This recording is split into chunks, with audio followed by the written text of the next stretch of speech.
자, 오늘 12월 1일 첫째 주 시작하면서 우리는 좀 뭔가 전체적인 변화를 한 발 앞당겨서 갖게 됩니다. 그래서 달력으로는 마지막 한 장 남은 달력이 뭔가 끝물인 것 같고 마지막일 것 같지만 언제나 마지막에선 새로운 출발을 또 준비하는 거죠. 비행기로 말하면 잠시 착륙을 하는 거지 거기 그냥 퍼져버리면 안 되잖아요.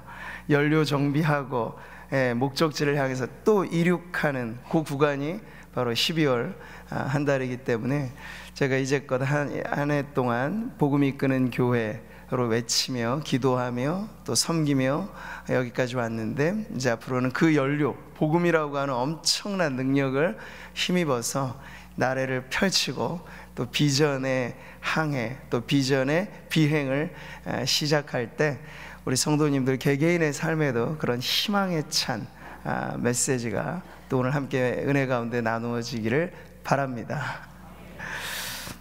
오늘의 시대를 말하면 서바이벌 시대이죠. 생존 자체가 참 힘겹습니다. 제가 저희 동네에 뭐 이렇게 걸어다니고 하다 보면요, 얼마 몇 개월 안 됐는데 상점이 바뀌어버린 경우가 많아요. 그래서 불황의 시대에는 간판업자들은 이렇게 더 수익을 올리신다 그러죠. 왜냐하면 계속해서 오래도록 이 버티는 게 결국 힘인데 버티기조차 어렵기 때문에 그렇게 내려놓고 탕진하는 어려운 문제들이 정말 많습니다. 그러니까 생존 그 자체가 버거운 거죠. 그러니까 청춘만 아프지 않은 거야. 아프니까 청춘이다 이런 말이 있지만 어른도 아파요. 부모도 아프고, 고령화 시대에 기대 수명은 높아졌지만 삶의 질이 거기에 뒤따르지 않으면 이 오래 살아가신다라고 하는 것이 그 자체로서 크게 낙관적이지 않은 게 사회적인 분위기이기 때문에 어르신들도 마음이 아픈 겁니다. 자, 이럴 때 우리가 질문을 하지 않을 수 없죠. 과연 삶이라고 하는 건 무엇일까? 그냥 버텨내는 생존이 전부라면 우리가 신앙을 갖고 살아간다는데 다른 구별점은 사실은 없는 거잖아요. 근데 그렇지가 않은 거예요. 오늘 우리가 다시 한번 이 복음의 메아리에 귀를 기울이는 것은 그저 버티고 견뎌내는 생존 이상의 무언가 의미 있는 삶을 복음은 우리들에게 선사해 주기 때문인데요, 예수님께서 우리에게 하신 약속의 말씀이 그렇습니다. 같이 한번 읽어볼까요? 내가 온 것은 양으로 생명을 얻게 하고 더 풍성히 얻게 하려는 것이라. 바로 이 말씀이죠. 구원의 축복은 영생인데, 영생이란 무엇입니까? 그냥 무한정 쭉 오래 사는 걸 영생이라고 생각하신다면 그거는 온전한 이해는 아니에요. 왜냐하면 지옥의 형벌도 영원하기 때문에. 시간적으로 영원하다고 하는 것 자체를 우리는 복된 영생이라고 말하지 않습니다. 거긴 질의 문제가 있는 거죠. 어떻게 영원히 살 것인가, 그게 중요한데, 예수님께서는 선한 목자가 되어 우리에게 제공해 주시는 삶을 말할 때 풍성한 삶에 대해서 말씀하세요. 근데 그 풍성한 삶은 우리가 죽고 나서야 획득하는 그런 어떤 것이 아니고, 사는 동안 이미 하나님의 나라에 뿌리를 내리고 시냇가에 심기운 나무가 물 걱정하지 않고 사시사철 열매를 맺는 그 축복의 그림처럼 우리의 인생이 이미 이 땅에서 펼쳐지는 영원한 생명을 누리면서 죽음으로 이별하고 이렇게 떠나가지만 그것이 끝이 아닌 계속해서 이어지는 이 복된 영생의 삶을 계속해서 누리게 된다 하는 것이 바로 예수님께서 말씀하신 풍성한 삶인 줄 믿습니다.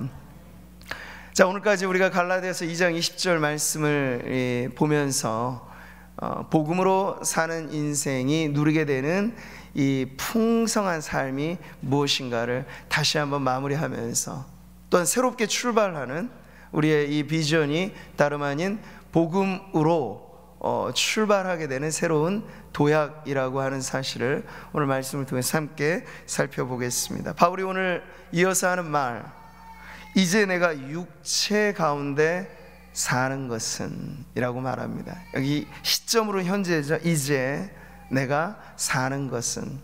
이 한 구절의 긴 갈라디아서 2장 20절 안에 반복되는 게 뭐라 그랬죠? 산다는 얘기예요. 근데 그 삶은 특이하게도 죽음으로 출발하는 삶. 내가 그리스도와 함께 십자가에 못 박혔나니. 그 못 박힌 자가 고백하는 삶이라고 하는 게 결국 남다른 거죠. 이 세상의 생존 이상의 어떤 그런 삶을 가르쳐 주는 겁니다.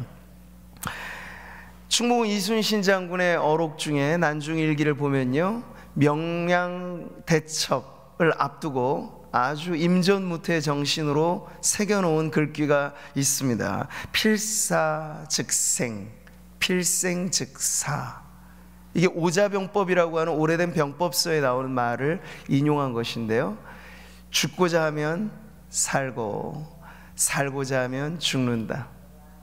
어떤 이 희망에 찬 격언을 아주 비장한 각오로 배수진을 치고 하였을 때 13척의 배가 133척의 엄청난 대적을 물리치는, 인류 역사상 해전의 역사에 길이 빛내는 그런 대첩 대승을 거두게 되었습니다. 이거 참 위대하죠. 그런데 갈라디아서 2장 20절이 말하는 삶은 이보다 비교할 수 없는 것입니다. 내가 그리스도와 함께 십자가에 못 박혔나니. 죽고자 하는 그러한 어떤 결연에 찬 의지를 표현한 게 아니라 이미 죽음을 표현하는 거예요. 자기 죽음, 자기 부인. 이게 신앙의 끝머리에 붙어있는 고백이 아니고 신앙을 시작하면서부터 외쳐야 될 제자의 정신이고 성도의 마음가짐이라고 하는 걸 예수님께서 이렇게 말씀하신 거죠. 예수께서 제자들에게 이르시되, 같이 읽어보겠습니다. 누구든지 나를 따라오려거든 자기를 부인하고 자기 십자가를 지고 나를 따를 것이니라. 누구든지 제 목숨을 구원하고자 하면 잃을 것이요 누구든지 나를 위하여 제 목숨을 잃으면 찾으리라. 바로 이 말씀이에요. 오늘 복음은 생존 이상의 삶을 가르쳐 줍니다. 그리고 성도로서 우리가 살아가는 삶이 과연 그러하다 일깨워 주는 거죠. 그리스도 예수의 사람들에 관하여 말할 때 그들은 육체와 함께 그 정욕과 탐심을 십자가에 못 박았다라고 다른 곳에서도 계속 바울은 이 부분을 강조합니다. 그러니 복음의 인생은 욕심을 채우고자 연명하는 삶이 아닙니다. 자기 만족을 추구하거나 조금 고상하게 표현해서 자아 실현을 하는 것을 궁극의 목표로 말하지 않습니다. 이 모든 것을 오히려 십자가에 못 박고 그는 고백하기를 날마다 죽노라, 한번 죽는 것도 모자라서 날마다 죽노라 고백하는 것이 복음으로 살아가는 인생의 고백이죠. 바울이 이렇게 말하거든요. 형제들아, 내가 그리스도 예수 우리 주 안에서 가진 바 너희에 대한 나의 자랑, 확신을 말하는 거 두고 단언하노니 뭐라고요? 뭐라고 말합니까? 나는 날마다 사노라 죽노라. 네. 여러분, 이 고백이 그냥 멋스러운 표현이 아닌 거죠. 실제로 그 어떠한 마음을 가지고 매일을 살아냈는가 하는 것이 담겨져 있어요. 그러니까 우리는 신기하게도 죽노라 말하는 사람이 더 의욕적으로 사는 모습을 보는 거예요. 자기 죽음을 선언하는 사람이 전혀 다른 삶을 살아가는 걸 지금 보게 되는 거죠. 그래서 성경이 말하는 풍성한 삶, 영생을 누리는 삶, 복음으로 사는 삶, 이것은 차원의 다름을 계속해서 보여주고 있는 겁니다. 여기 육체 가운데 산다고 말했을 때 바울은 이 육체를 죄된 본성, 세상에 길들여진 욕구, 그렇게 말하지 않아요. 여기서의 이 육체라고 하는 건 우리가 살아내는 모든 일상, 하루 24시간 1년 365일 우리가 머무는 모든 공간, 그 하나하나에 담겨져 있는 일상의 날들을 포함한 그러한 내용입니다. 자기는 죽고 예수로 사는 그 삶이 살아내는 이 모든 날들을 표현할 때 육체 가운데 사는 것을 의미하는 거죠. 자, 바울은 계속해서 말합니다. 생존보다 뛰어난 풍성한 삶에 있어서 보기에는 평범한 듯 보이나 진정 비범한 인생을 살아가는 성도들의 삶의 그 비결이 무엇인지, 목적이 바뀌고 바라보는 대상이 바뀌었기 때문에 가능한 것인데, 그게 바로 이 구절에 나와 있는 이 말씀이죠. 같이 한번 읽어볼까요? 나를 사랑하사 나를 위하여 자기 자신을 버리신 하나님의 아들. 두 가지 내가 존재합니다. 나, 여긴 바울이죠. 근데 자기 자신이라고 하는 그 대상은 누굴까? 그분은 바로 예수 그리스도입니다. 이 땅을 살아가는 사람들은 자기가 살려고 애를 쓰는 반면 우리의 구원자 되신 예수님은 자기를 내어주심으로 우리를 구원의 길로 인도해 주셨다는 거죠. 큰 바의 얼굴이라고 하는 나다나엘 호손의 유명한 단편 소설이 있습니다. 등장하는 주인공이 어니스트라고 하는 애인데, 어릴 적부터 그 마을의 전설 속에 전해 내려온 그 이야기를 듣습니다. 사람의 멀리서 보면 얼굴의 형상을 닮아있는 그 큰 바위를 보면서 언젠가 저 바위의 얼굴을 닮은 사람이 나타날 때 이 무질서하고 혼란한 세상에 무언가 희망이 생겨질 거야. 사람들은 그러한 이야기 속에 큰 바위의 얼굴을 보았는데, 이 내용 안에 그럴싸한 인물들이 종종 등장합니다. 전쟁의 장수로서 승리했던 장군이 한번 등장하고, 사람들은 저 사람이 그 큰 바의 얼굴의 주인공이겠지. 근데 아닌 거예요. 지나고 보니까 선동적인 정치 지도자가 지나갑니다. 저 사람이 우리를 건져줄 거야. 근데 지나고 보니 아닌 거예요. 돈 많은 사업가, 그도 아닌 거예요. 그렇게 기대했지만 기대에 못 미치는 사람들을 보면서 이제 큰 바의 얼굴을 닮은 사람은 영 나타나지 않는가 보다 하였는데, 이 어니스트라고 하는 주인공이 어릴 적부터 내내 큰 바의 얼굴을 보면서 꿈꾸면서 그 바위를 바라봤던 그 사람, 나이가 들어 누군가 그의 옆모습을 볼 때 이렇게 말합니다.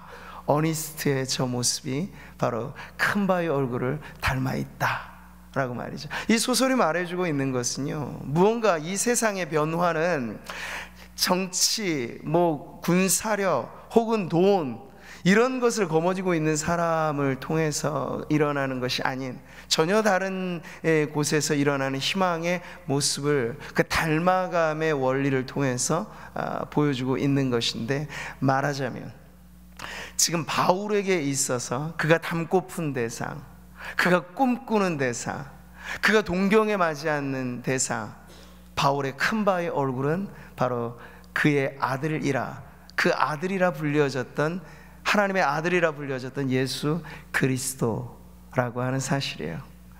여러분, 해바라기가 쭉쭉 뻗어서 자라가죠. 살아있는 해바라기 모든 것은 그 꽃 이름만큼이나 태양을 바라보면서 높이 펼쳐 자라갑니다. 마찬가지로 바울에게 있어서 그리스도는 오직 바라봐야 될 유일한 대상, 그래서 예수 바라기, 주바라기 인생을 살아갔던 것이 바로 바울의 삶입니다. 이게 어찌 바울 개인의 삶이기만 할까요? 오늘 예배하는 저와 여러분 모든 성도들의 삶 역시도 주님만을 그렇게 바라보고, 주님이 우리의 큰 바의 얼굴 되어서 살아가는 평생에 계속해서 그 모습을 닮고 닮아가는 그런 변화가 우리 모두의 삶이 되기를 축복합니다. 무엇이 바울로 하여금 그렇게 오직 한 대상에게만 집중하고 그의 남아있는 모든 삶을 몽땅 투자하되 예수님에게 올인시키게 하였을까요? 잡아끄는 그 매력이라고 하는 게 있었다면 그게 뭘까요? 오늘 말씀에 나와 있듯이 이것은 철저한 이타성입니다. 자기를 위하지 않고 자기 아닌 다른 누군가를 위해. 물론 우리가 살면 마더 테레사라든지 여러 감동적인 휴먼 스토리를 보여준 사람들이 있습니다. 희생적인 삶을, 봉사하는 삶을 살아간 이들이 많이 있지만, 오늘 말씀에 등장하는 예수 그리스도는 그런 인류애적인 사랑을 보여주는 것 아니에요. 그것과는 비교할 수 없는 사랑을 보여주고 있죠. 가련한 사람들에게 무언가 우리의 주머니를 털어서 적선하는 그런 정도의 동정심하고는 차원이 다른 거예요. 왜? 왜냐하면 그 사랑을 받는 대상이 그저 가련하기만 하면 모를까, 그 사랑을 받는 대상은 바로 이런 존재거든요. 누구든지 세상과 벗이 되고자 하는 자는 스스로 하나님과 원수되는 것이니라. 이 말씀에 나와 있는 대로 세상을 너무나 사랑한 나머지 하나님과 원수된 삶을 살아갔던, 여러분, 죄라고 하는 것을 우리는 끔찍한 형법, 민법상의 사회 관습법상의 어떤 문제, 양심의 문제로만 생각을 합니다만, 성경은 그보다 훨씬 더 죄의 심각성을 말할 때 세상을 향한 사랑은 곧 하나님과 등을 지는 것이고, 세상을 추구하는 그 열정, 세상은 이것을 성공이라고 말하잖아요. 세상은 이걸 출세라고 말합니다만 성경은 말합니다. 세상을 향한 사랑은 하나님과 원수되는 것이다 라고 말이죠. 그러니까 온통 세상에 빠져 살아가는 사람들의 모습이 바로 하나님과 원수된 죄인들의 삶인 거예요. 근데 더 놀라운 대목은 그 죄인들을 향하여 하나님께서 베푸신 사랑이 바로 오늘 복음이 전해주는 사랑이라고 하는 점에서 그저 동정심, 인류의 그것과는 다른 사랑을 그리스도께서 우리에게 베풀어 주셨다는 거죠. 우리가 아직 죄인 되었을 때 그리스도께서 우리를 위하여 죽으셨습니다. 우리가 원수 되었을 때 그의 아들의 죽으심으로 말미암아 하나님과 화목하게 되었습니다. 이 사랑이 질적으로 너무나 다르다고 하는 것은 사랑받을 만한 자격이 없고 조건이 안 된 대상을 향하여 그 아들의 생명까지 몽땅 내어주신 것이 하나님의 사랑이기 때문에 그 사랑이 지금 바울로 하여금 삶의 전혀 새로운 원천이 되는 거죠. 삶의 의욕을 불태우게 만드는 전혀 다른 동기가 되는 것이죠. 자기는 죽고 예수로 사는 삶을 매일같이 살아갈 때 바울은 또 한편에서 나는 날마다 죽노라 말하면서도 여전히 살아내는 힘은 이전에 자기의 자랑, 자기의 근거한 삶이 아니라 나를 향한 예수님의 그 사랑, 나를 향한 주님의 그 은혜에 담보하여서 그가 매일을 새롭게 사노라고 고백하고 있는 겁니다. 자, 바울이 계속 말하고 있는 것을 여러분 들어보세요. 평범한 듯 비범한 삶이 지향하고 있는 이 대상이 오직 하나의 대상인 것을 계속해서 집중해서 보여주면서 그는 이제 더 이상의 이전의 자신과는 날마다 결별하는 그 모습을 이 빌립보서에서는 이렇게 표현하고 있습니다. 무엇이든지 내게 유익하던 것을 내가 그리스도를 위하여 다 해로 여길 뿐더러, 같이 읽습니다. 또한 모든 것을 해로 여김은 내 주 그리스도 예수를 아는 지식이 가장 고상하기 때문이라. 내가 그를 위하여 모든 것을 잃어버리고 배설물로 여기고 있습니다. 빼앗기는 아픔을 이야기하고 있는 게 아니에요. 나는 얻고자 하는데 내게 이 모든 것들이 잃어가고 있습니다. 상실의 고통을 말하는 게 아니라 적극적으로 자기가 내어버리죠. 어느 누가 배설물을 끌어안고 사는 사람이 있겠습니까? 버리는 것이에요, 배설물은. 근데 지금 바울이 말하는 이 배설물이라고 하는 게 우리로 말하자면 우리가 최고의 가치로 말하는 것들이에요, 사실. 세상이 좋게 말하는 그 모든 것들. 근데 바울이 정신이 이상한 사람이 아니고서야 어떻게 세상이 추구하는 그것들을 배설물로 여긴단 말인가요? 가치가 바뀌어졌기 때문이죠. 그냥 비워진 상태에서 말하는 것이 아니라 전혀 새로운 가치가 그 안에 들어와 있다고 말해요. 그래서 예수님이 천국을 비유로 말씀하신 여러 가지 많은 비유 중에 천국은 마치 밭에 감추인 보화를 발견한 어떤 사람 같다고 하잖아요. 그걸 발견하고 나니까 이 사람이 하는 일은 뭐예요? 자신의 모든 거 끌어모아다가 그 밭을 통째로 삽니다. 다른 사람들은 미쳤다고 말하는 거예요. 저 밭이 뭐길래 자기 전 재산을 다 저게 갖다 붙는가. 근데 그 사람만 아는 거야. 이 밭 안에 엄청난 보화가 담겨 있다는 것을. 우리로 말하자면 그렇죠. 세상이 우리를 어찌다 이해할 수 있겠나요? 주일이면 이렇게 좋은 날은 좋은 데로 놀러 가고 찌뿌둥한 날은 찌뿌둥한 날에 집에 박혀 있고 그게 사람들의 삶의 일반적인 패턴인데 우리는 좋은 날에도 예배하러 교회에 오고 비 오는 날에도 이렇게 예배하러 함께 하시고 세상이 잘 이해하지 못하죠. 왜 그러는지. 근데 우리 안에 감추인 보화가 있기 때문에 이 자리에 함께 하시는 줄 믿습니다. 버리는 게 우리에겐 아까움이 아닐 때 비로소 복음이 내 안에 보석같이 빛나는 가치가 되었구나 하는 것을 알게 되는 거예요. 자, 이제 바울은 그 전에 그가 추구했던 모든 우상들이 거두어진 겁니다. 이제서 비로소 그의 마음의 보좌에 앉으셔야 할, 우리가 숭배한다면 오직 한 대상만을 숭배해야 하는데 그분이 자리에 앉으신 거예요. 그리고 그분이 바울의 유일한 삶의 목적이 되어버린 거죠. 표대를 향하여 그리스도 예수 안에서 하나님이 위에서 부르신 부름의 상을 조차 날마다 경주하는 경주자로 바울은 그렇게 살아가는 거죠. 그래서 자랑이 없는 것이 아닙니다.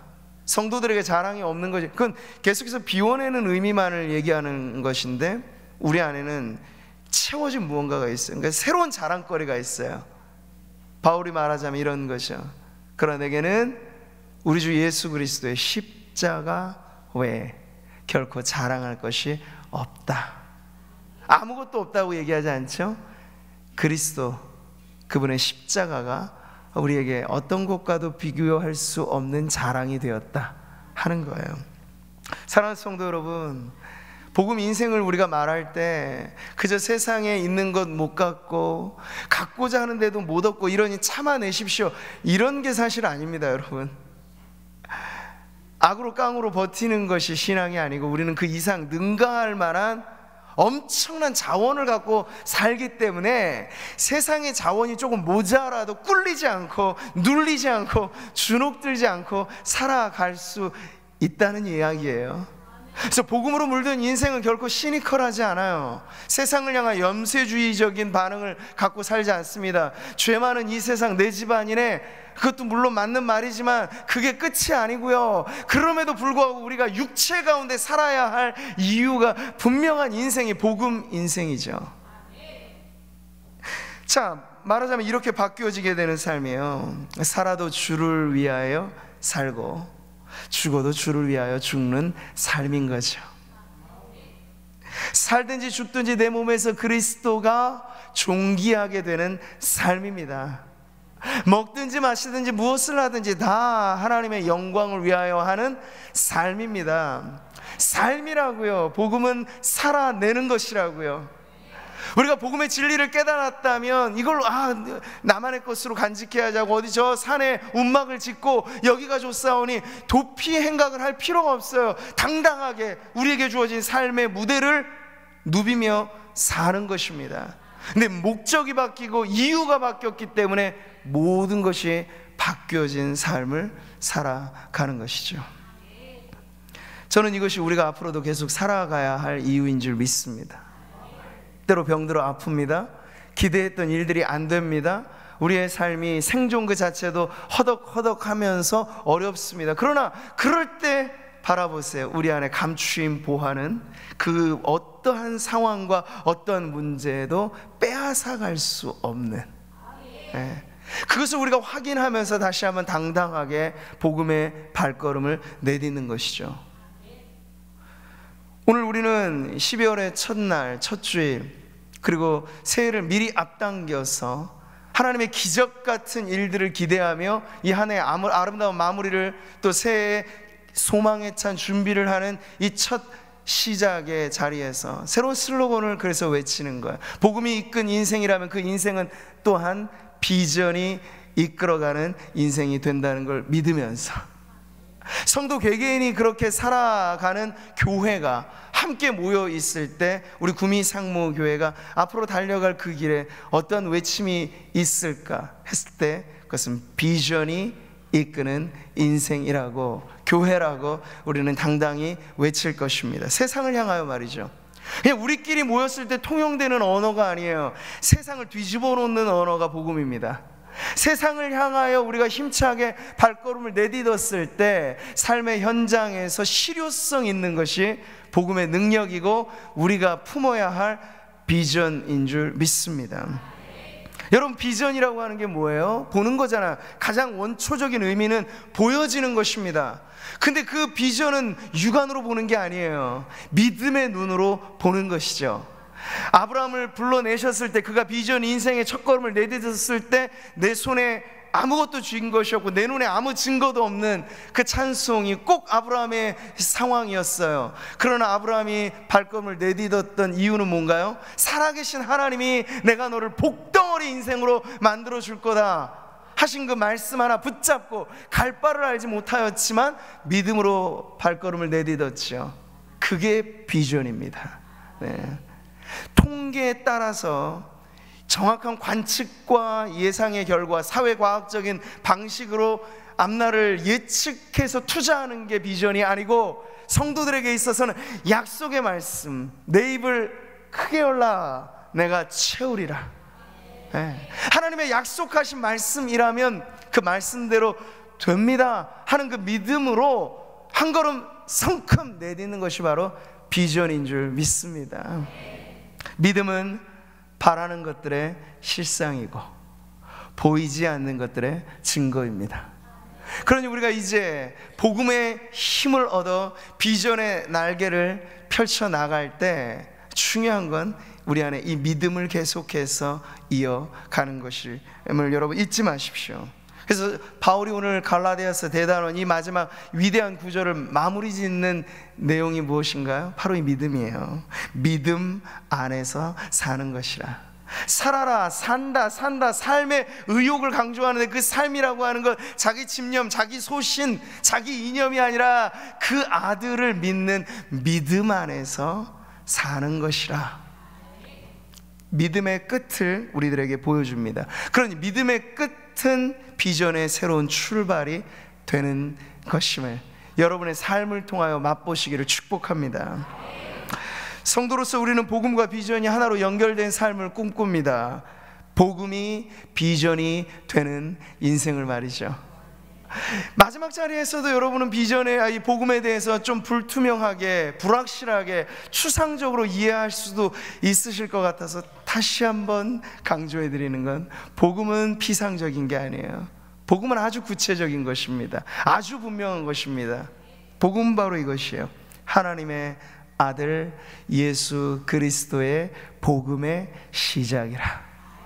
복음이 좀 불투명하게 여러분에게 여겨진다면, 추상 명사로 들려진다면 빨리 돌아오십시오. 복음서를 여십시오. 그리고 거기에 등장하는 주인공을 보십시오. 예수 그리스도. 나실 적부터 가장 낮은 데로 임하셨고, 사시는 그 모든 삶의 방식이 세상과는 전혀 다르게 살아내셨고, 삶의 마지막 정점이 십자가이셨고, 죽음에서 새로운 생명을 걷어내셨던 그 아들의 이야기, 그 아들의 인생이 복음의 절정이고 복음의 결정입니다. 그 주님을 바라보면서 우리가 내딛는 발걸음이 바로 복음이 비전으로 이어지는 삶이 되는 줄 믿습니다. 바울이 이 위대한 구절에서 계속 집중했던 대상, 집요하리만치 집중했던 대상, 그리스도.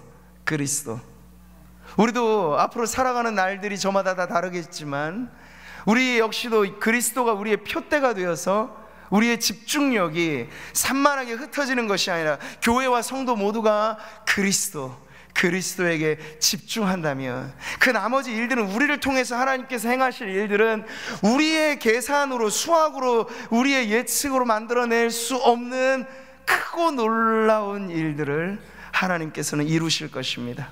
오병이어의 법칙인 거 여러분, 그것이 그 아이의 손안에 쥐어졌으면 그냥 오병이어인 겁니다. 떡 5개, 물고기 2마리로 끝장나는 것이죠. 근데 그게 기적의 미라클의 완성자이시는 예수님의 손에 들려지니까 수천의 사람이 먹고도 12광주리가 남는, 누가 이것을 예측이나 했겠어요? 예측할 수 없는 일들이 일어나는 것이 바로 복음의 능력인 줄 믿습니다. 여러분, 여러분의 능력과 여러분의 재능과 여러분의 물질과 그 모든 걸 무엇에 투자하시겠습니까? 그리스도에게 드리십시오. 그러면 그리스도의 손 안에서 여러분의 인생도 오병이어와 같은 기적적인 작품이 될 줄 믿습니다. 제가 연말 연초 올해 좀 긴 구간을 새벽 특세로 정할 때 그 주제를 하나의 분명하게, 선명하게 여러분들과 나누고 싶은 거예요. 기적입니다.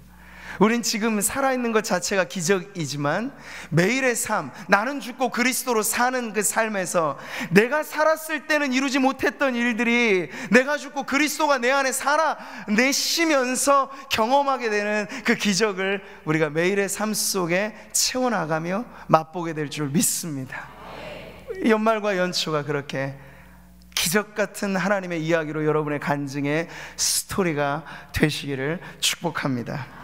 중심 되신 그리스도, 그리고 그리스도의 십자가, 그 그리스도로 사는 삶, 우리가 이어왔던 이 갈라디아서 2장 20절의 말씀을 오늘 마무리하면서 다시 한번 여러분의 외침이, 세상을 향한 담대한 여러분의 고백이 흐트러지지 않고, 이것이 나의 간증, 이것이 나의 찬송이라, 복음 그 자체이신 예수 그리스도께로 가까이, 더 가까이 내가 나아가리라 결단하는 새로운 마음의 변화가 우리 모두에게 일어나기를 주님의 이름으로 축복합니다.